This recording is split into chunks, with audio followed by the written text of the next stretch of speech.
Today we're building up layer 2. The tools you're going to need is your sponge, a little bit of water, this tool right here, and this tool. You're going to learn 3 clay rules. The first clay rule is scratch to attach. I've already done it in my moon. I've gone in with my clay tool and just made little marks one way and then little marks the other way. I'm going to do the same thing on the moon that I built out from the scrap. Cleaned all the edges right now, even before I attach it, because it'll be easier in the end. Once I scratch to attach, I'm going to slip to be hip, 2 fingers worth of water, 1, 2, 3. 2 fingers worth of water, 1, 2, 3. Too much water will ruin your clay. I'm going to lay this down.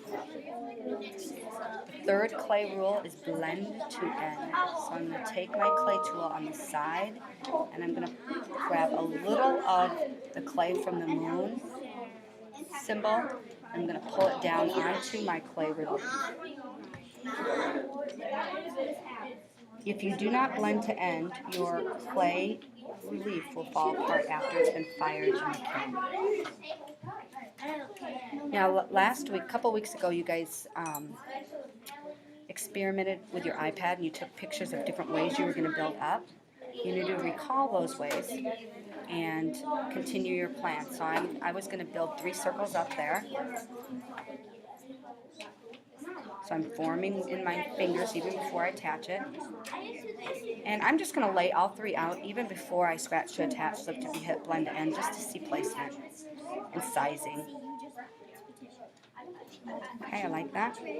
So I'm going to pick up 1 and I'm going to scratch to attach. And I'm going to scratch to attach. I'm going to slip to be hip, push it down. Got number 2, scratch to attach, slip to be hip, slip to push it down.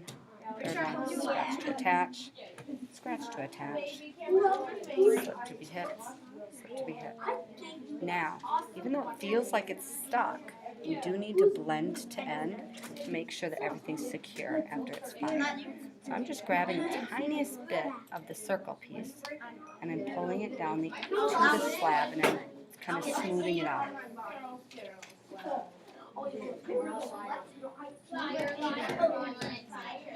Once I get done, I want to take my finger or my sponge and I want to clean up those edges so it looks as if they're part of the sculpture and they've never been apart from it. So you really want to take time in between each attachment and blending that in so it's lovely sides. Now, you can do a reverse negative by actually going back in and doing another texture inside. You're going to continue on. I rolled a clay coil. I'm going to scratch to attach it here. You guys, that is certainly not clay worthiness. Sorry.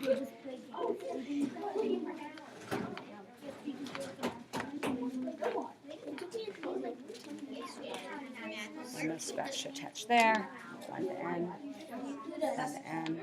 I'm going to lay this on. Now it's a little bit shorter.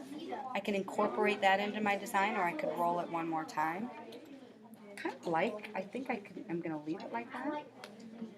Put this one, so you can always refine or change or make your design better as you go along. You don't have to stick to that original design that was just a starting place. Now, I've got a blend to end. I'm going to take the side of this tool and just pull a little bit of clay down this way. And pull a little bit of clay down this way. And then I want to really make that line look intentional, so I'm going to go back in with this clay tool and make that a nice solid separation. Now, I could take this piece and I could make another little symbol right here in the corner. I could fill that if I so choose. I'm going to continue on building up every part that I wanted to build up. And at the end, if I want to add texture, I could go ahead and do that. Today you're going to spend the rest of the time just building up your positive space in layer 2.